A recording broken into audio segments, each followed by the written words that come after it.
Subscribe చేసుకోండి, notification on చేసి పెట్టుకోండి. అప్డేట్స్ వస్తూనే ఉంటాయి మన ఛానల్లో చాలా ఫాస్ట్గా. ఎక్స్ట్రాడినరీ మ్యాన్ ఈ సినిమా రీసెంట్గా థియేటర్ రిలీజ్ అయ్యి సినిమా ఫ్లాప్ అయితే తెచ్చుకుంది. అండ్ థియేటర్ రిలీజ్ అయిన 4 వారాల గ్యాప్లో ఒక 3 days బ్యాక్ డిస్నీ ప్లస్ హాట్‌స్టార్లో ఈ సినిమా మనకు స్ట్రీమింగ్ చేశారు.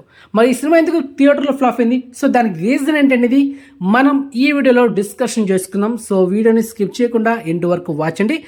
అండ్ మొదటిగా యాక్ట్రెస్ పర్ఫార్మెన్స్ గురించి మాట్లాడుకుందాం. హీరో నితిన్ యాక్టింగ్ బాగా చేశారు మామ. ఎమోషనల్ సీన్స్లో కానీ, యాక్షన్ సీన్స్లో కానీ, అండ్ కామెడీ టైమింగ్ కూడా చాలా బాగా యాక్ట్ చేస్తాడు. ఇక రావు రమేష్ గారి ఫాదర్ క్యారెక్టర్ ప్లే చేశారనమాట హీరో నితిన్కి. అండ్ ఆయన కామెడీ టైమింగ్ చాలా బాగుంది. కానీ ఫస్ట్ హాఫ్లో ఒక సీన్ మాత్రం చాలా ఓవర్ యాక్షన్ అయిపోయింది. ఎస్పెషల్ చెప్పాలంటే ఇరిటేట్ అనిపించింది మామ. అసలు చూడబోద్దుగా లేదు. రావు రమేష్ గారి కామెడీ టైమింగ్ చాలా ఇరిటేట్ అనిపించింది.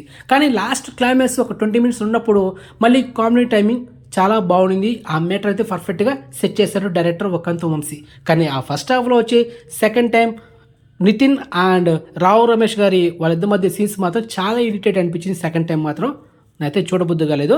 ఇక యాక్ట్రెస్ శ్రీలీల గురించి మాట్లాడుకోలేము మామ. ఇంతకుముందు చేసిన సినిమాలు ఈ సినిమాలు అన్నీ ఒకటే. పెద్ద ఏమి యాక్టింగ్కి స్కోప్ లేని ఒక క్యారెక్టర్, ఓన్లీ సాంగ్స్కి మాత్రమే పరిమితి అన్నట్టు ఆమె క్యారెక్టర్ అయితే ఈ సినిమాలో ఉంది. ఎస్పెషల్లీ చెప్పాలంటే సెకండ్ హాఫ్లో ఒకే ఒక సాంగ్లో కనిపిస్తుంది మామ హీరోయిన్ శ్రీలీల. మొత్తం సెకండ్ హాఫ్లో హీరో విలన్ వీళ్ళిద్దరే కనిపిస్తారు అనమాట. మొత్తం ఎంటర్లీ సెకండ్ హాఫ్ అంతా హీరోనే కనిపించదు. అలాంటి యాక్టింగ్ స్కోప్ ఉన్న ఒక క్యారెక్టర్ చేసింది హీరోయిన్ శ్రీలీల. ఇక విలన్ గురించి మాట్లాడుకోవాలి, ఎంత మాట్లాడినా తక్కువేమో. ఎందుకంటే ఆల్రెడీ టైగర్ నాగేశ్వరరావు సినిమాలో ఒక సీన్లో కనిపిస్తాడు విలన్. ఆ సినిమాలో తాను చెప్పిన డైలాగ్కి, ఆ ఫేస్ ఎక్స్ప్రెషన్కి, ఆ బాడీ లాంగ్వేజ్కి ఎక్కడ సెట్ అవ్వదు. సో అలాంటి యాక్టర్ని ఈ సినిమాలో మెయిన్ విలన్ పెట్టాడంటే పెద్ద జోకేమమ్మా. ఏం లేదు, ఆ క్యారెక్టర్ అంత ఇంపాక్ట్ లేదు, వేస్ట్.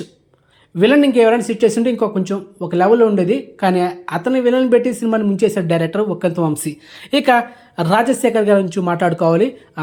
ఉన్నంతలో ఆయన క్యారెక్టర్ అప్పుడప్పుడు వచ్చిపోతూ ఉంటుంది అనమాట. లాస్ట్ ఒక 20 minutes ఉన్నప్పుడు ఓకే బాగుంది అనిపించింది క్యారెక్టర్ మాత్రం.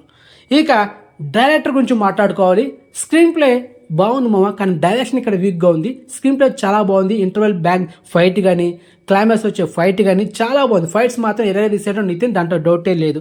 ఇక ఫస్ట్ హాఫ్లో ఒక 2 fights కొన్ని కామెడీ సీన్స్ బాగా వర్కౌట్ అయింది. అండ్ ఇంటర్వెల్ బ్యాంక్ ఒక ఫైట్ అదిరిపోయింది. తర్వాత సెకండ్ హాఫ్లో కొన్ని సీన్స్ బాగుంటాయి. హైప్ రాది బ్రహ్మాజీ గారి కామెడీ టైమింగ్ చాలా బాగుంది. తర్వాత సెకండ్ హాఫ్లో ఇక విలన్ హీరో ఎంట్రీ ఒక 2 fights. తర్వాత నెక్స్ట్ ఈ సీన్ ఏం జరుగుతుందనేది మనకు తెలిసిపోతుంది. అండ్ ఇక రాజశేఖర్ గారి క్యారెక్టర్ కూడా చాలా బాగుంది మామ. హైలైట్ ఏంటంటే మనకు డైరెక్టర్ వకంత్ వంశీ క్లైమాక్స్ ఎండింగ్లో ఒక హింట్ ఇచ్చాడు అనమాట. అంటే సీక్వెల్ పార్ట్ 2 ఉండబోతుంది అని ఒక హింట్ ఇచ్చాడు. మరి చూడాలి ఎక్స్ట్రాడినరీ మ్యాన్ పార్ట్ 2 వస్తుందా రాదా అనేది. ఎందుకంటే ఈ సినిమా థియేటర్ ఫ్లాప్ అయింది కాబట్టి పార్ట్ 2 రిలీజ్ చేస్తారు, డౌటే. మరి చూద్దాం. ఓకే, సో మొత్తానికి సినిమా 1 time వాచబుల్. మరీ అంత రట్ట మూవీ అయితే కాదు. గుడ్ స్క్రీన్ ప్లే, కానీ డైరెక్షన్ వీక్ అండ్ ప్రజెంట్ చేసిన విధానం బాగాలేదు. స్క్రీన్ ప్లే వెరీ గుడ్, బాగుంది. మొత్తానికి ఓవరాల్గా 1 time ఫ్యామిలీతో చూడదగ్గ మూవీ. అండ్ ఈ సినిమాకి నేను ఇచ్చే రేటింగ్ 5/3. సో వర్త్ మూవీ, చూడొచ్చు, ఎక్కడ డిసప్పాయింట్ చేయదు.